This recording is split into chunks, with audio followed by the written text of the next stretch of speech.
So, do you remember how recently I had a video stating that I would not be watching Captain America Brave New World on account of my absolute lack of interest in the movie itself and, frankly, kind of in the Marvel Cinematic Universe in general? Well, I did not, in fact, watch Brave New World. I watched Thunderbolts instead. I don't know what possessed me to, really. What made me think that this would be any different? I watched it with family, and it was like one of the nice, fun family outings that you could do. And I mean, it's Marvel, right? And it would likely have the same half hearted attempts at humor and even worse themes and messaging and even worse CGI and just horrible character development. It's Marvel. I mean, what do you expect? There's no reason to think they've changed. But for Thunderbolts, they have changed, and I don't know why. They Thunderbolts is just I mean, it's a shockingly good, heartfelt, beautiful movie. I don't know how to explain it. I mean, it has these very moving, serious themes of depression and anxiety, loneliness, and mental illness. Thunderbolts is funny. Don't get me wrong, and it's actually very funny, and it's a great movie. I think, and it harkens back to an older, better era of the Marvel Cinematic Universe. Uh, if you'd allow me to explain, we've got uh, what's her name, Valentina de Fontaine, who is like the Secretary of Defense, maybe the director of the CIA, I think. Anyway, she's played by Elaine from Seinfeld. And she's running these shady military defense programs. I realize now that's just her character from Veep, actually. But I digress. She's sort of making use of these like assassins and special agents, like Yelena Belovov, the blonde widow, and the U.S. agent, right, from Falcon and the Winter Soldier, John Walker, who's played by Kurt Russell's son. And a few other weirdos who nobody really cares about, like Ghost from Ant-Man 2, who is shockingly, surprisingly, a decent character in this, despite me remembering nothing about her from Ant-Man 2. Um, and since Valentina is currently on trial and facing impeachment for her work uh, as the character from Veep, she has all these agents gathered together and basically has them set up to kill each other. Um, but instead, they join forces and they accidentally release someone quite special. And his name is Bob. Bob is like Elena is sort of the main character, and she's very well done, I think. Florence Pugh does a pretty good job, I think. And she's kind of the point of view character for the movie. But Bob, he kind of carries a lot of the heart of the movie, and it is upon him that the fate of, if not the team, if not just the team, then the entire fate of New York rests upon. I mean, he's arguably the most important character in the movie, and it's brilliant stuff. Well acted all around, and nothing like what I was expecting.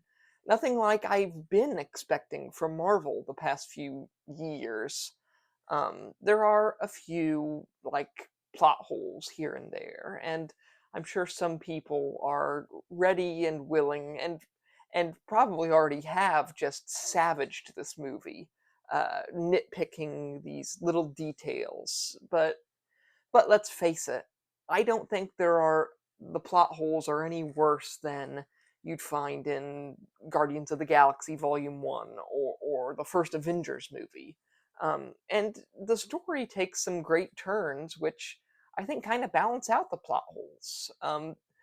Marvel just, I think Marvel needs to make more movies like this. I mean, you don't need a lot of prior knowledge to the previous movies or TV shows, and you don't need to worry too much about future ramifications in the massive complex web that no one can follow regarding the MCU's bonkers timeline and all of their different stories that they've got running.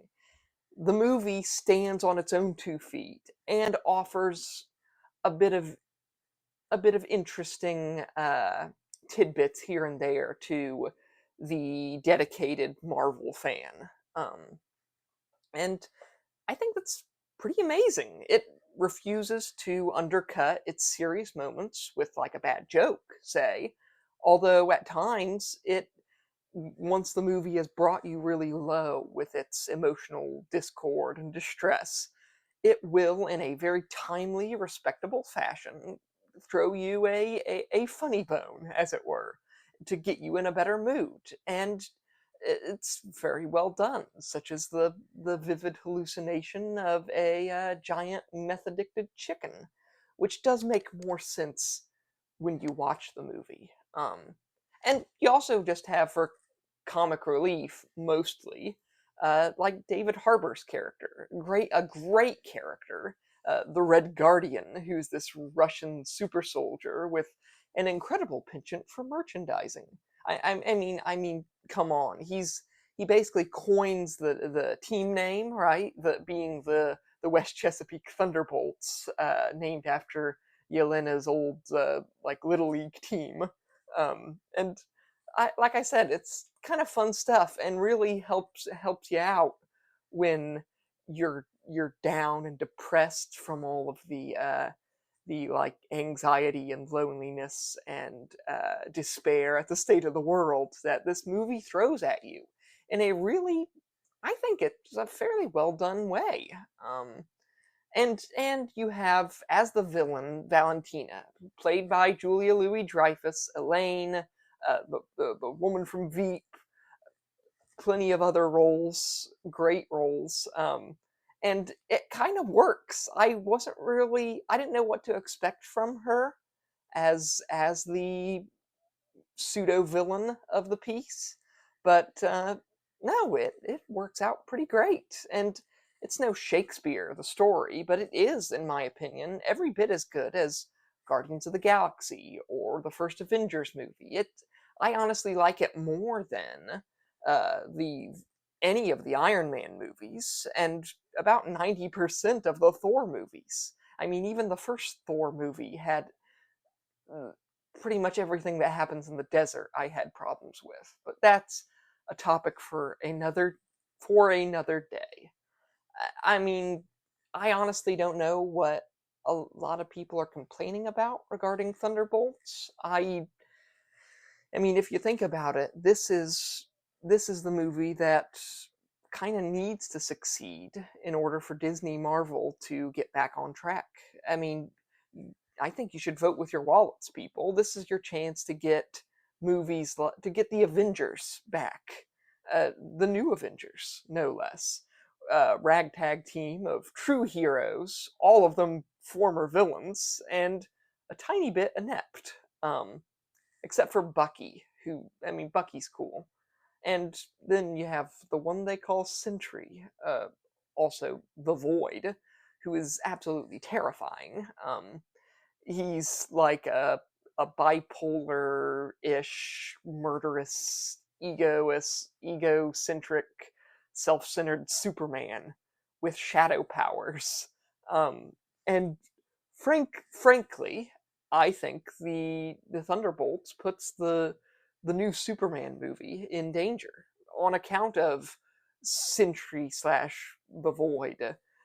As if nothing else, the fight scenes with him are just brutal and brilliant and really good. They look good, and I think that means Superman has some very big shoes to fill.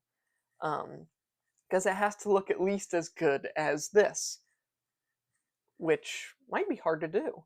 I mean, yeah, it's not like I'm going to trust Marvel to keep it up, to keep bettering themselves, and to eventually make a movie that's as good as Doctor Strange or the first Avengers movie, right?